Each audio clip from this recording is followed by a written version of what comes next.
Okay, so I said I'd make a quick update of my TENPAI deck profile post ROTA, which just added the Mulcharmy stuff in it. And obviously in the Mega Packs, the last deck profile I did, Mega Packs obviously reprinted Trident. So yeah, let's just get into it. This deck is just, everybody hates this deck, but it's amazing. I love the way it plays, and it will be banned and eventually like completely gone eventually, you know. But for now, let's do deck profiles. So the first one we have is Chandra. Everybody knows what it does, but I'm just going to explain it real quick. Chandra basically can special summon itself if there's a fire dragon, and then when it attacks just after the battle step or damage step, it can special summon out a TENPAI from your deck, which has all the plays. And then all of them have, well, the first three I'm going to show you have a quick synchro effect, like formula synchron in the battle phase. The next one we have is 3 Pydra. Pydra is your Stratos of the deck. It basically just searches a Sangen spell or trap, which searches you other fire dragons and stuff as well, or the field spell.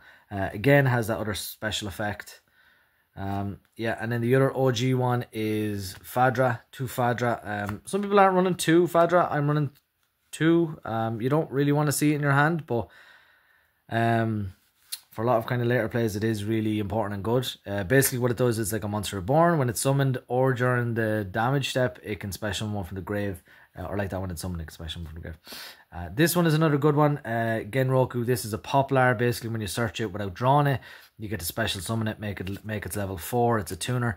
And then you can, if your opponent, let's say, targets it with something, you can quick effect, get rid of it, and special summon out any of these from the deck. It just has a lot of extra, you know, things to do. And then because we in the ban list, they did bring down the field spell back down to 1. That's why I'm running 1 extra of this and 1 extra of this. It just helps for those extra consistency plays. If you had the 2 more field spell, you could get rid of 2 of those and just have 1 of this, and that's how that would go pretty much. Then just to keep going with our starters, I suppose we'll go for Kaiman. Sangen Kaiman. This is what Pydra searches out. Basically what it does is it can search out any of your dragon fire monsters, level 4 or lower. But if it's during the battle phase, you get to search it and special summon during the battle phase. So what you'd kind of do is you'd search it with this. Pydra would search this during the battle phase, attack. This would activate special summon Chandra. Chandra would then special summon Fadra, let's say. You'd go for synchro plays and you just go to crazy, maybe make some crazy damage that way. Then we have the Sangen Summoning, which is the field spell, and the field spell stops your opponent from targeting your fire dragons during the main phase. Doesn't save it during the battle phase, and that's why we have synchros for that. Terraforming, because you're running 2, and then basically another starter card is Prosperity, because this deck can play True Prosperity. Again, another hit on the ban list. It's only at 1. If it was at more, you'd run more. But yeah, so that's it for the main engine. The main kind of starters and engine you'd use in the deck, and everything else is basically board breakers or hand traps. So we're running the 1 Nibiru. If you have another Mulcharmy, I'll show you. You should run that instead. I obviously just don't, because they are very, very expensive at the minute, and I just pulled it in my recent birthday opening. If you've missed that, check it out, the video. There should be the video right underneath this one. 3 Shifter, because this deck plays True Shifter. Not amazingly well, but if you can make up the damage, you can play True Shifter. You can just keep special summoning synchros and doing stuff like that. The 1 Mulcharmy Fualos, this card is crazy expensive, but an amazing card. It's a maxi on steroids.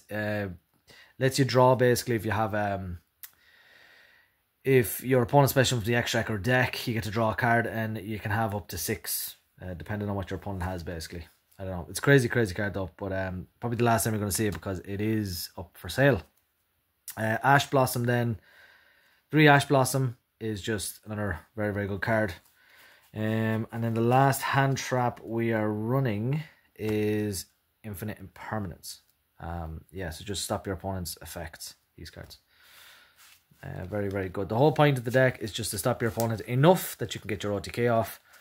And this deck does that immensely well. The next is 3 Raigeki. Just a board wipe your opponent. And I have to say, love the artwork. The alt art out of the Mega Packs, Mega Tins. Yeah, so just destroy all attack position monsters. Lightning Storm to do the exact same thing, or Spells and Traps depending on what your opponents are running. Dark Hole for the same thing. If you could have 3 of this, you'd run 3 of this instead. Harpy's Feather Duster, just destroy back row, just in case your opponent does have something.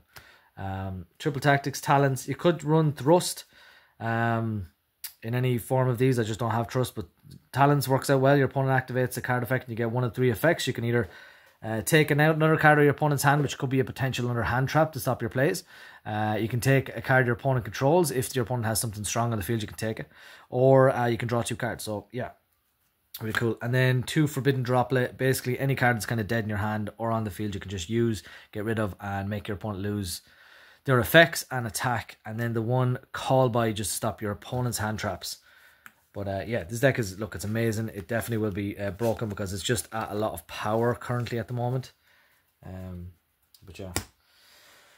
Okay, we'll do extra deck and then we'll do side deck. The 1 Trident Dragion, this card obviously was reprinted in the Mega Pack tins, and it is obviously an amazing card. It just destroys, it can destroy up to 2 of your own cards, get that many attacks. The field spell, when it's destroyed, lets you double its attacks, so it becomes 6,000 with 3 attacks.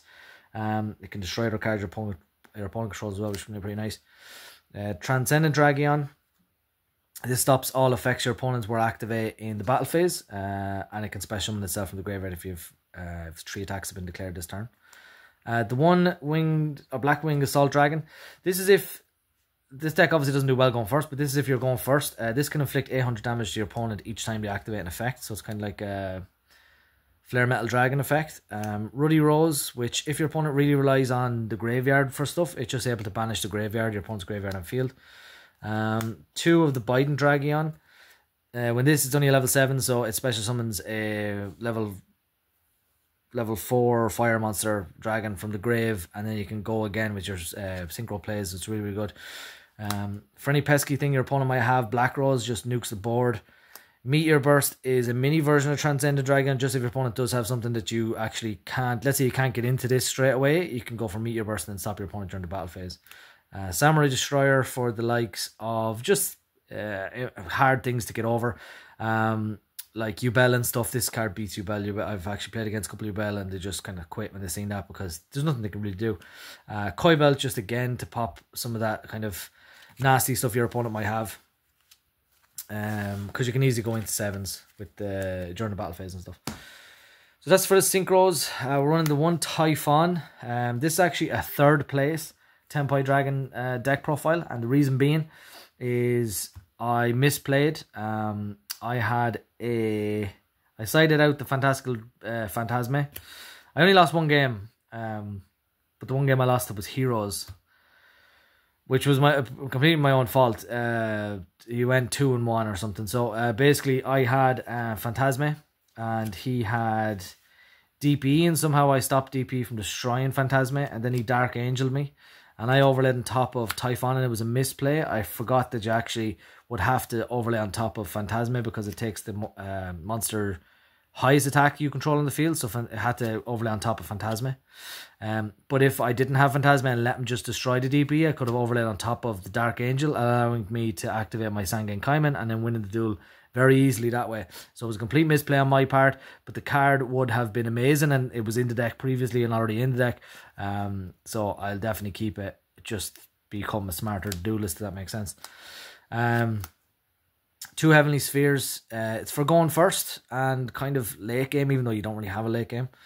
But it's a very, very good card. Basically, like, okay, I'll just go over real quick. Basically, just 2 dragon monsters. You can end your board with this if you don't really open up on much else. And then let's say when your opponent activates something, it can stop your opponent, bounce an opponent's monster, and then special summon a dragon. So you can summon the likes of Chandra or Fadra, and then your opponent can't be destroyed by battle if that's what you need, or Chandra if they attack and then special Fadra, and you have 2 monsters on the field, and then you can synchro in their battle phase. The 1 Hita, which lets you get a fire monster from your opponent's graveyard. So they could be running Snake Eyes, and you could just take their Snake Eyes and stuff. The 1 Doolittle Chimera, again, just to, if that's all you can end on, yeah, you can, when it's destroyed, get a fire monster back to your hand. So it might be a case where you're getting Chandra and the next turn activating Chandra, and you might win through that way. And then the 1 Primal Being Token. So that's it for the extra deck. Let's go into the side deck real quick. 3 Phantasme, just if your opponent's running a link heavy deck. This just kind of stops it or beats it or stops them a little bit. The second Nibiru. Grand Tusk to be summoned out with Heavenly Spheres. So if you have something that your opponent is just going to be, like if you know you're going to go first, you can do Heavenly Spheres and then this card bounces a card or destroys a card your opponent controls. Same with Korkamir Dragu. So if your opponent is playing Fiendsmith or any Dark Ubel or whatever, Heavenly Spheres can summon this out and your opponent can activate their effects. The one Spooky Dogwood. This card it just helps you gain life points. It's like a Maxi, but for life points instead of drawing, you just gain life points equal to their attack each time they special summon. The 3 Droll and Lockbird. Some decks you play against, it just comes up in the format sometimes, but some decks you use this and your opponent can't do anything. But yeah, the 2 Effect Veiler, sometimes it's usable. You can run it for the 3, but that's what I got rid of for the Mulch Army. We needed space. A Dark Hole and a Chicken Game. Yeah, Chicken Game's kind of cool, and you could run the likes of Ancient Fairy Dragon for them plays, you know. I don't know. It's something to be done. But anyway, I hope you liked the video, guys. Please leave a like, comment, subscribe, and good luck.